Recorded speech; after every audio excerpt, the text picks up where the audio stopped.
Selamat pagi teman-teman PT, kembali lagi bersama dengan saya Kak Joshua Maleaki Kipu. Pada pagi hari ini adalah ibadah pertama perdana IHMPT setelah kita lebih dari sebulan sudah libur.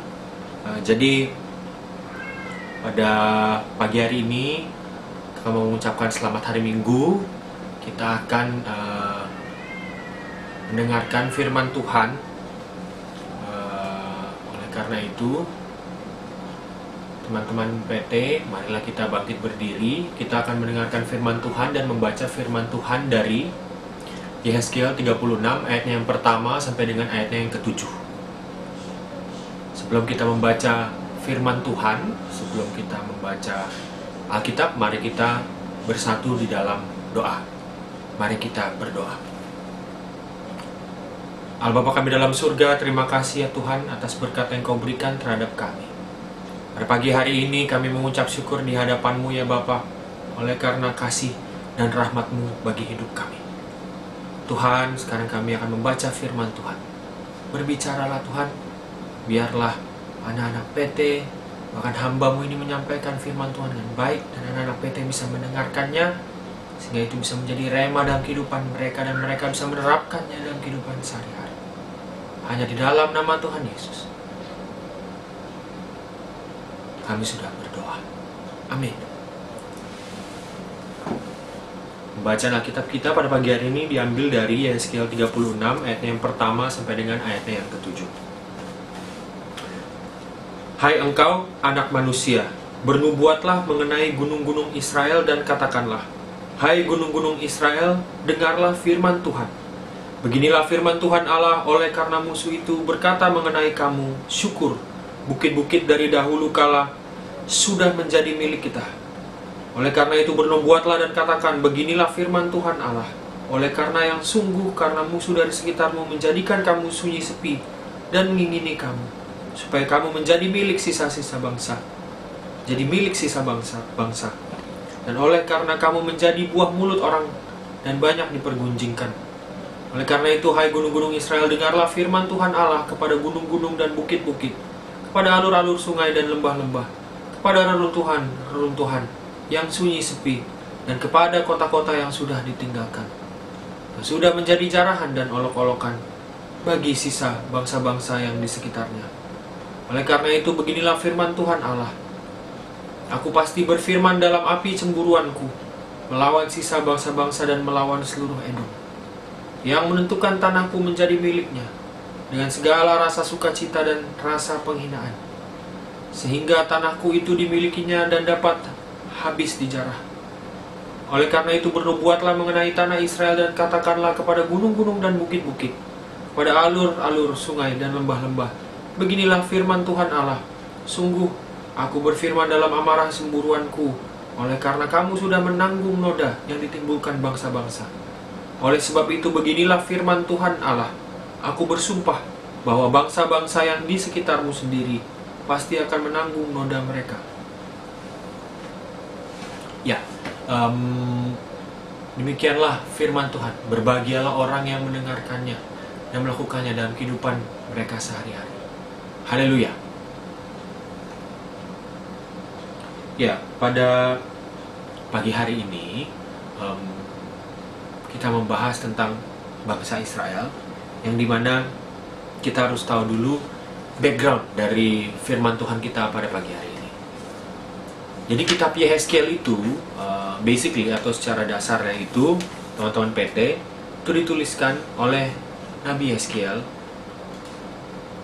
yang namanya berarti Allah menguatkan. Ya. Jadi namanya Yehezkiel itu dahsyat kali ya, itu Allah menguatkan, teman-teman. Dia berasal dari keluarga imam yang tinggal di Yerusalem sepanjang 25 tahun. Nah, jadi basically itu dia nulis setiap pasal di kitab Yehezkiel, dan di situ di kitab Yehezkiel itu si Nabi Yehezkiel itu basically atau dasarnya dia mengatakan bahwa akan ada nubuatan, atau istilahnya ada nubuatan-nubuatan bagi bangsa Israel.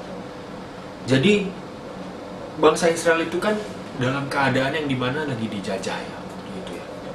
Nah, jadi kalau kita bisa lihat dari ayatnya, ayat Alkitab, ya, kayak ayat pertama juga dibilang, hai engkau anak manusia, bernubuatlah mengenai gunung-gunung Israel, dan katakanlah, hai gunung-gunung Israel, dengarlah firman Tuhan.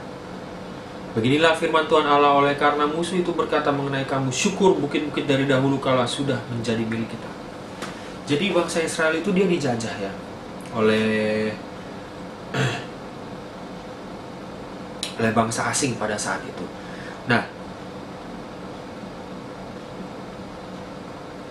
jadi banyak dari orang-orang bangsa Israel itu mengalami keputusasaan, teman-teman. Ditimpa bencana seperti itu di dalam hidup mereka. Mereka merasa tidak ada, merasa kehilangan Tuhan, atau istilahnya bangsa mereka itu kayaknya mau dihabisi, gitu, mau dipunahkan. Akan tetapi Nabi Yeskiel bilang bahwa Tuhan itu nggak mau mempunahkan bangsa Israel. Tuhan nggak mau menghabisi bangsa Israel. Tuhan bagaimanapun juga bangsa Israel adalah tetap bangsa pilihan Tuhan.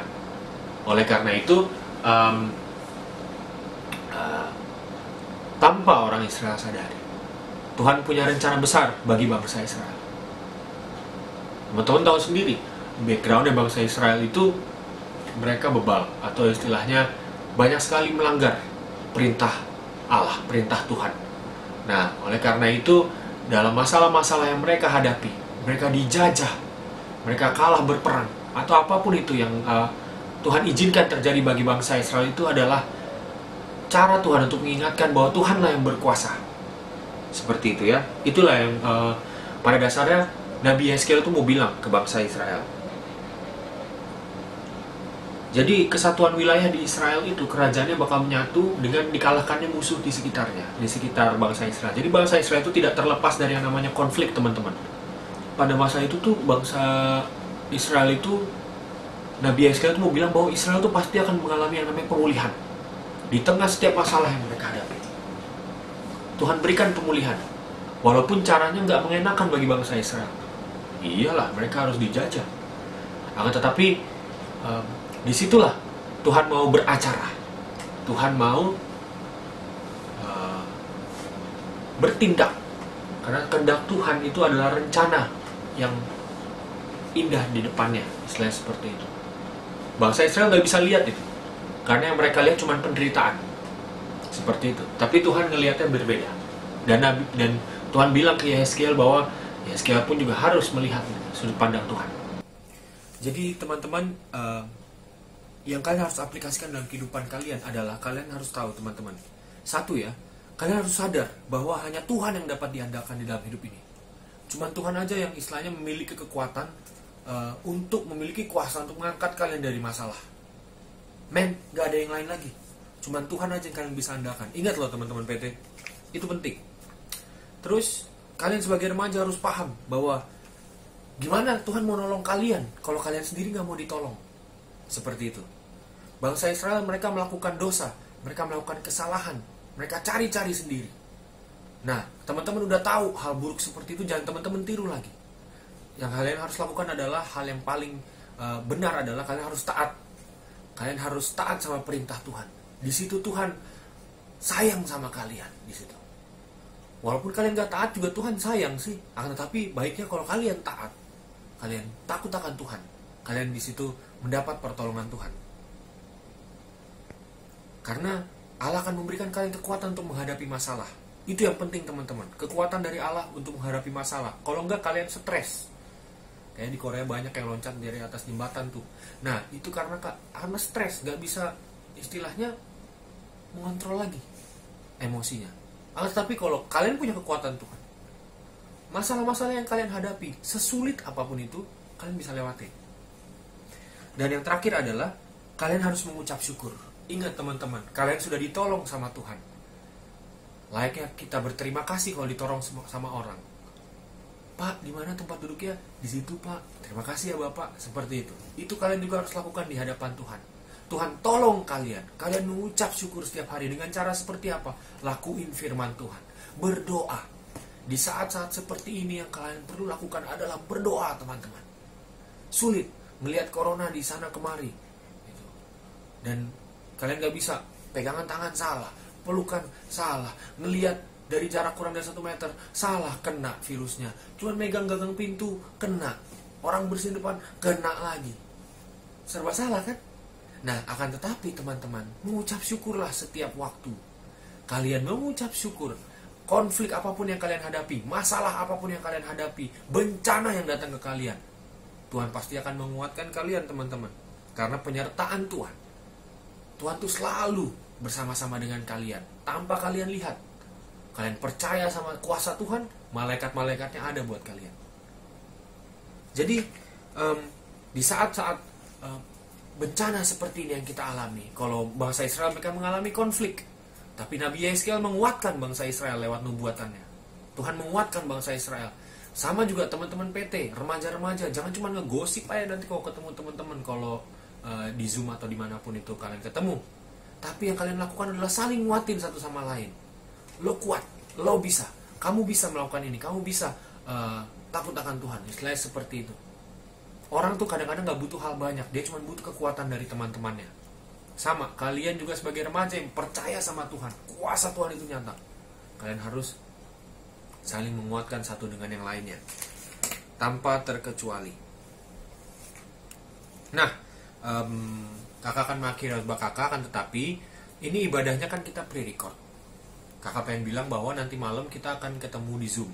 Ini wajib ya teman-teman, di Zoom kakak akan berikan meeting ID-nya, kakak kasih kalian tugas. Tugasnya itu adalah carilah ayat yang isinya itu menguatkan antara satu sama lain. Isinya itu tentang bagaimana Tuhan menyuruh kita untuk saling menguatkan satu dengan yang lainnya. Di tengah-tengah kalian diejek-ejek oleh teman-teman kalian, di tengah-tengah kalian menghadapi sebuah bencana, itu cara menguatkannya seperti apa? Coba tolong cari ayatnya di Alkitab. Di Alkitab nih, jangan Alkitab yang lain ya. Di Alkitab kalian cari ayatnya, nanti malam kita akan diskusikan di Zoom. Dan juga yang kedua adalah kalian bisa sharing pengalaman kalian, saling menguatkan. Di saat-saat seperti ini apa yang kalian lakukan dengan keluarga kalian untuk saling menguatkan. Di saat kalian sedih, diejek teman kalian, atau misalkan menghadapi suatu masalah, apa yang kalian lakukan. Seperti itu. Jadi teman-teman ingat bahwa sekalipun teman-teman, ada ayat firman Tuhan berkata bahwa sekalipun kalian diperlengkapi oleh kuda perang, tapi yang menentukan kemenangan adalah Tuhan. Jadi andalkan Tuhan selalu, sayang Tuhan, dan kita selalu berdoa bahwa Tuhan kasih-Nya menyertai kalian dalam keadaan sesulit apapun. Tuhan memberkati teman-teman PT. Sampai ketemu nanti malam. Selamat hari Minggu. Tuhan Yesus memberkati.